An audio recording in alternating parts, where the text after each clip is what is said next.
ಗಾಂಧಿ ಭವನದ ಮುಂಭಾಗ ಗಾಂಧೀಜಿಯವರ ಪ್ರತಿಮೆಗಳು ಎಲ್ಲರ ಕಣ್ಣು ಕುಕ್ಕುವಂತಿವೆ. ನೆಲ ಅಂತಸ್ತಿನಲ್ಲಿ ಕಸ್ತೂರಿಬಾ ಸಭಾಂಗಣ, ತರಬೇತಿ ಕೇಂದ್ರ, ಹೃದಯಪುಂಜ, ಗಾಂಧೀಜಿಯವರ ಯೋಗ ಪ್ರತಿಮೆ, ಗ್ರಂಥಾಲಯ, ಮೋಹನ್ ದಾಸ್ರಿಂದ ಮಹಾತ್ಮ ಗಾಂಧೀಜಿಯವರ ಜೀವನಾಧಾರಿತ ಛಾಯಾಚಿತ್ರ ಪ್ರದರ್ಶನ, ನ್ಯೂಸ್ ಕಾನ್ಫರೆನ್ಸ್ ರೂಮ್, ಮ್ಯೂಸಿಯಂ ಸೇರಿದಂತೆ ಗಾಂಧೀಜಿಯವರ ಚರಕ ಪ್ರತಿಮೆ ನಿರ್ಮಿಸಲಾಗಿದೆ. 3 ಕೋತಿಗಳ ಪ್ರತಿಮೆಗಳು, ಗಾಂಧಿ ಹಾಗೂ ಮೊಮ್ಮಗ ನಡಿಗೆ ಪ್ರತಿಮೆ, ಗಾಂಧಿ ಮ್ಯೂರಲ್ ಹಾಗೂ ಕೆಸರಲ್ಲಿ ಬಿದ್ದ ಬಾಲಕನಿಗೆ ಸಹಾಯ ಹಸ್ತ ಚಾಚುತ್ತಿರುವ ಗಾಂಧಿ, ಹೀಗೆ 10 ಹಲವು ವೈಶಿಷ್ಟ್ಯತೆಯ ಪ್ರತಿಮೆಗಳ ಮೂಲಕ ಗಾಂಧಿ ಭವನ ಕಳೆಗಟ್ಟಿದೆ. ನಂತರ ಚಿಕ್ಕಬಳ್ಳಾಪುರ ಜಿಲ್ಲಾಸ್ಪತ್ರೆ ಆವರಣದಲ್ಲಿ ರೇಡಿಯಾಲಜಿ ವಿಭಾಗ ಆರಂಭ ಮಾಡಲು ಚಿಕ್ಕಬಳ್ಳಾಪುರ ಜಿಲ್ಲಾ ಉಸ್ತುವಾರಿ ಸಚಿವ ಡಾಕ್ಟರ್ ಎಂ.ಸಿ. ಸುಧಾಕರ್ ಹಾಗೂ ಶಾಸಕ ಪ್ರದೀಪ್ ಈಶ್ವರ್ ಭೂಮಿ ಪೂಜೆ ನೆರವೇರಿಸಿದರು. 8.20 ಕೋಟಿ ವೆಚ್ಚದಲ್ಲಿ ಕರ್ನಾಟಕ ಪರೀಕ್ಷಾ ಪ್ರಾಧಿಕಾರದ ಅನುದಾನದಲ್ಲಿ ಈ ನೂತನ ಕಟ್ಟಡ ನಿರ್ಮಾಣಕ್ಕೆ ಚಾಲನೆ ನೀಡಲಾಯಿತು. ರೇಡಿಯಾಲಜಿ ವಿಭಾಗದಲ್ಲಿ 12 ಕೋಟಿ ವೆಚ್ಚದ ಎಂಆರ್ಐ, ಸಿಟಿ ಸ್ಕ್ಯಾನ್, ಎಕ್ಸ್ರೇ, ರಕ್ತ ಪರೀಕ್ಷೆ ಕೇಂದ್ರ ಸೇರಿ ಸುಸಜ್ಜಿತ ಎಲ್ಲಾ ಸೌಲಭ್ಯಗಳು ಇರಲಿವೆ. 8 ತಿಂಗಳ ಅವಧಿಯಲ್ಲಿ ಈ ಕಟ್ಟಡ ನಿರ್ಮಾಣ ಕಾರ್ಯ ಪೂರ್ಣ ಮಾಡಲು ಗುತ್ತಿಗೆದಾರರಿಗೆ ತಿಳಿಸಲಾಯಿತು. ಇದು ಬಹಳ ಒಂದು ಸವಾಲಿನ ಕೆಲಸ ಆಗಿತ್ತು. ಯಾಕಂದರೆ ಈ ಜಿಲ್ಲಾ ಆಸ್ಪತ್ರೆ ಬಹುಶಃ ಬಹಳಷ್ಟು ಗೊಂದಲಗಳ ನಡುವೆ ಪ್ರಾರಂಭ ಆಗಿರ್ತಕ್ಕಂಥದ್ದು. ಇದರ ಚರಿತ್ರೆ ನನಗೆ ಗೊತ್ತಿದೆ. ಚಿಕ್ಕಬಳ್ಳಾಪುರದಲ್ಲಿ ಒಂದು ಜಿಲ್ಲಾ ಆಸ್ಪತ್ರೆ ಆಗಬೇಕು ಅಂತ ಹೇಳಿ ಸನ್ಮಾನ್ಯ ವೀರಪ್ಪ ಮೊಯ್ಲಿಯವರು ಲೋಕಸಭಾ ಸದಸ್ಯರಾಗಿದ್ದಂಥ ಸಂದರ್ಭದಲ್ಲಿ ಭಾಳಷ್ಟು ಪ್ರಯತ್ನಗಳನ್ನು ಮಾಡಿದ್ರು. ಹಲವಾರು ಜಾಗಗಳನ್ನು ಗುರುತಿಸಿದ್ರು. ಈಗ ನಾವು ಈ ಬ್ಲಾಕಲ್ಲೇ ಇವತ್ತು MRI ಒಂದು ಕಡೆ, ಪಕ್ಕದಲ್ಲೇ CT ಸ್ಕ್ಯಾನ್, ಆಮೇಲೆ ಅಲ್ಟ್ರಾಸೋನೋಗ್ರಫಿ, ಇವೆಲ್ಲ ಆಲ್ರೆಡಿ ನಾವು ಇವಾಗ ಡಾಪ್ಲರ್ ಟೆಸ್ಟ್ ಇವೆಲ್ಲ ಏನೇನೋದಕ್ಕೆ ಇವೆಲ್ಲ ಮೇಜರ್ ಇರ್ತಕ್ಕಂಥದ್ದು. CT ಸ್ಕ್ಯಾನ್ ಇವತ್ತು ಹಳೆ ಆಸ್ಪತ್ರೆಯಲ್ಲಿದೆ. ಇದು ಪೂರ್ತಿ ಆದಾಗ ಅದನ್ನು ಇಲ್ಲಿಗೆ ಸ್ಥಳಾಂತರ ಮಾಡ್ತಕ್ಕಂಥ ಕೆಲಸ ಆಗುತ್ತೆ. ಕಾಮಗಾರಿ ಪೂರ್ಣ, ಈಗ 8 ತಿಂಗಳು ಸಮಯ ಕೊಟ್ಟಿದ್ದೀವಿ ಕಾಮಗಾರಿ ಮಾಡಲಿಕ್ಕೆ. ನಾವು ಗುತ್ತಿಗೆದಾರರಿಗೆ ಹೇಳಿದ್ದೀವಿ ಬೇಗ ಕಾಮಗಾರಿ ಆಗಬೇಕು ಮತ್ತು ಒಂದು 3-4 ತಿಂಗಳಾದಮೇಲೆ ಕಾಲಮ್ಸ್ ಬಂದ ಮೇಲೆ, ನಾನು ಈಗಾಗಲೇ ಮೊನ್ನೆನೂ ಮಂತ್ರಿಗಳಿಗೆ ಎಚ್ಚರಿಸಿದ್ದೀನಿ. ಅವರಿಗೆ ನಾವು MRI ಈ ಥರ ಬಿಲ್ಡಿಂಗ್ ಸ್ಟಾರ್ಟ್ ಮಾಡ್ತಾ ಇದೀವಿ ಅಂದರೆ ನೀವು ಮಾಡ್ಕೊಳ್ಳಿ, ನಾನು ಬರಲ್ಲ, ನೀವು ಒಳ್ಳೇದಾಗಲಿ ಅಂತಕ್ಕಂಥ ಮಾತನ್ನು ಹೇಳಿದ್ದಾರೆ. ಆದರೆ ಈ ವೇಳೆ ಮಾತನಾಡಿದ ಸಚಿವ ಸುಧಾಕರ್, ಈ ಹಿಂದೆ ಹಾಲಿ ಸಂಸದ ಡಾಕ್ಟರ್ ಕೆ ಸುಧಾಕರ್ ಜಿಲ್ಲಾ ಉಸ್ತುವಾರಿ ಸಚಿವರಾಗಿದ್ದರು, ಆರೋಗ್ಯ ಹಾಗೂ ವೈದ್ಯಕೀಯ ಶಿಕ್ಷಣ ಖಾತೆ ಸಚಿವರಾಗಿದ್ದರು. ಆದರೆ ಅವರಿಗೆ ಜಿಲ್ಲಾಸ್ಪತ್ರೆಗೆ ಒಂದು MRI ತರಲು ಸಾಧ್ಯವಾಗಲಿಲ್ಲವಾ ಎಂದು ಪ್ರಶ್ನಿಸಿದರು. ಆಗಿನ ಸಚಿವರಾಗಿದ್ದ ಸುಧಾಕರ್ ಅವರ ಕೈಯಲ್ಲೇ ಎಲ್ಲ ಅಧಿಕಾರ ಇದ್ದರೂ ಅವರ ಕೈಯಲ್ಲಿ ಮಾಡಲಾಗಲಿಲ್ಲ. ಆದರೆ ನಾವು ಇಂದು ಅನುದಾನ ಇಲ್ಲದಿದ್ದರೂ ಕಷ್ಟಪಟ್ಟು ಕರ್ನಾಟಕ ಪರೀಕ್ಷಾ ಪ್ರಾಧಿಕಾರದಿಂದ ಹಣ ಪಡೆದು ಕಟ್ಟಡ ಕಾಮಗಾರಿ ಆರಂಭಿಸಿದ್ದೇವೆಂದು ಸಂಸದ ಡಾಕ್ಟರ್ ಕೆ ಸುಧಾಕರ್ ಅವರಿಗೆ ಟಾಂಗ್ ನೀಡಿದರು.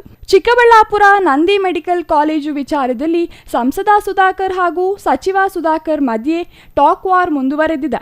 ಮೆಡಿಕಲ್ ಕಾಲೇಜು ಕಟ್ಟಡ ಪೆರೇಸಂದ್ರದ ಬಳಿ ನಿರ್ಮಾಣ ಮಾಡಿದ ವಿಚಾರಕ್ಕೆ ಈ ಹಿಂದೆ ಸಂಸದ ಸುಧಾಕರ್ ಮೆಡಿಕಲ್ ಕಾಲೇಜು ಅಲ್ಲಿ ಮಾಡಿದ ಕಾರಣ 350 ಕೋಟಿ ಹೆಚ್ಚಾಯಿತು ಎಂದು ಸಚಿವ ಸುಧಾಕರ್ ಹೇಳಿದ್ದರು. ಇದೇ ವಿಚಾರಕ್ಕೆ ಸಚಿವ ಸುಧಾಕರ್ ರಾಜಮನೆತನದವರು ಚಿಕ್ಕಬಳ್ಳಾಪುರ ನಗರದ ಬಳಿ 100 ಎಕರೆ ಕೊಡಲಿ ಎಂದು ಸಂಸದ ಸುಧಾಕರ್ ತಿರುಗೇಟು ನೀಡಿದ್ದರು. ಈಗ ಮತ್ತೆ ಸಂಸದ ಸುಧಾಕರ್ ಮಾತಿಗೆ ಕೆರಳಿರುವ ಸಚಿವ ಸುಧಾಕರ್, ಸದಾಶಿವನಗರದಲ್ಲಿ ನನಗೆ ಭವ್ಯ ಬಂಗಲೆ ಇಲ್ಲ. ನಮ್ಮ ತಂದೆಯವರಿಗೆ ಬಂದ ಬದಲಿ ನಿವೇಶನಕ್ಕೆ 1.5 ಲಕ್ಷ ಹಣ ಕಟ್ಟಿ ಪಡೆದಿರೋದು, ಬ್ಯಾಂಕ್ ಸಾಲ ಪಡೆದು ಮನೆ ಕಟ್ಟಿರೋದು. ಮೇಷ್ಟ್ರು ಮಗ ಅಂತ ಹೇಳುವ ಸಂಸದ ಸುಧಾಕರ್ ಸಾವಿರಾರು ಕೋಟಿ ಒಡೆಯ ಹೇಗಾದ ಅಂತ ಹೇಳಲಿ.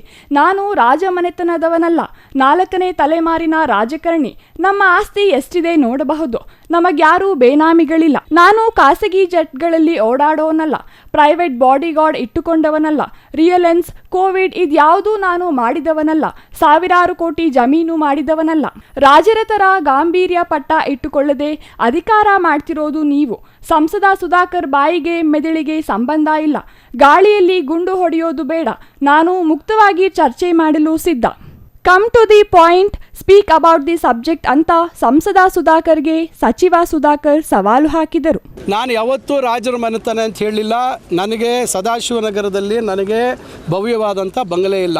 ನಮ್ಮ ತಂದೆಯವರಿಗೆ ಅಲಾಟ್ ಆಗಿದ್ದಂಥ ಸೈಟನ್ನು ಬದಲಿ ನಿವೇಶನ ಡಾಲರ್ಸ್ ಕಾಲನಿಯಲ್ಲಿ 1.5 ಲಕ್ಷಕ್ಕೆ ಪಡ್ಕೊಂಡು ಬ್ಯಾಂಕ್ ಸಾಲ ಮಾಡಿಕೊಂಡು ನಾನು ಮನೆ ಕಟ್ಕೊಂಡಿರ್ತಕ್ಕಂಥದ್ದು. ಇವರಾಗೆ ಸಾಮಾನ್ಯ ಮೇಷ್ಟ್ರ ಮಗ ಅಂತ ಹೇಳ್ತಾರಲ್ಲ, ಮೇಷ್ಟ್ರ ಮಗ ಇವತ್ತು ಎಷ್ಟು ಸಾವಿರಾರು ಕೋಟಿ ಒಡೆಯ ಅಂತಕ್ಕಂಥದ್ದು ಅವ್ರು ಹೇಳಬೇಕು.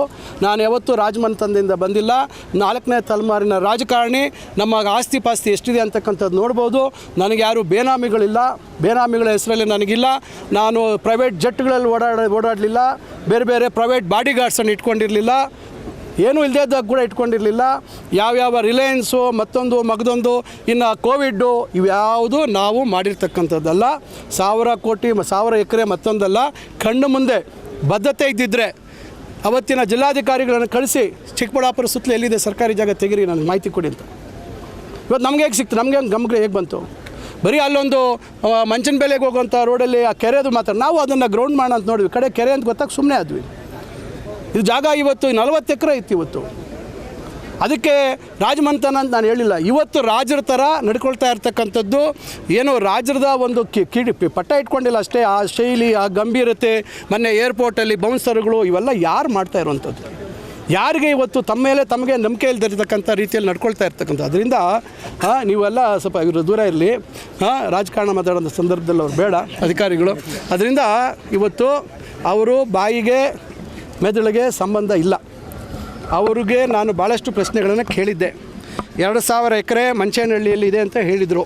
ದಯವಿಟ್ಟು ಅದಕ್ಕೆ ಪ್ರಿಲಿಮಿನರಿ ನೋಟಿಫಿಕೇಷನ್ ಕಾಪಿ ಕೊಡಿ. ಈಗಾಗಲೇ ಬಾಗೇಪಲ್ಲಿದು ಫೈನಲ್ ನೋಟಿಫಿಕೇಷನ್ 600 ಎಕರೆ ಮಾಡಿಸಿದ್ದೀವಿ. ನಾನು ಮಾಡ್ತಾಯಿದ್ದೀವಿ ಅಂತ ಹೇಳಿದೆ, ಆಗಿದೆ, ಆದೇಶ ಆಗಿದೆ.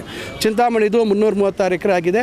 ಮತ್ತೊಂದು ಹಂತದಲ್ಲಿ ಸುಮಾರು 650 ಎಕರೆ ಮತ್ತೆ ಫೈನಲ್ ನೋಟಿಫಿಕೇಷನ್ ಮಾಡ್ತೀವಿ. ಅದಾದಮೇಲೆ ಇನ್ನೊಂದು 650 ಎಕರೆ ಮಾಡ್ತೀವಿ. ಈ ಥರ ನಾವು ಮಾಡ್ತಾಯಿದ್ದೀವಿ, ಮಾಡಿ ತೋರಿಸಿದ್ದೀವಿ. ನೀವು ಬರೀ ಗಾಳಿಯಲ್ಲಿ ಗುಂಡು ಹೊಡೆದ್ಬಿಡೋದು, ಓಡೋಗ್ಬಿಡೋದು, ಮತ್ತೇನೋ ಹೇಳ್ಬಿಡೋದು, ತೇಲಿಸ್ಬಿಡೋದು, ಸಬ್ಜೆಕ್ಟ್ ಮಾತಾಡಿ. Come to the point and speak about subject. I am ready to answer for your every query, whatever you give, you put forth before me, I am ready to answer. Nandakumar, CTV news, Chikkaballapur.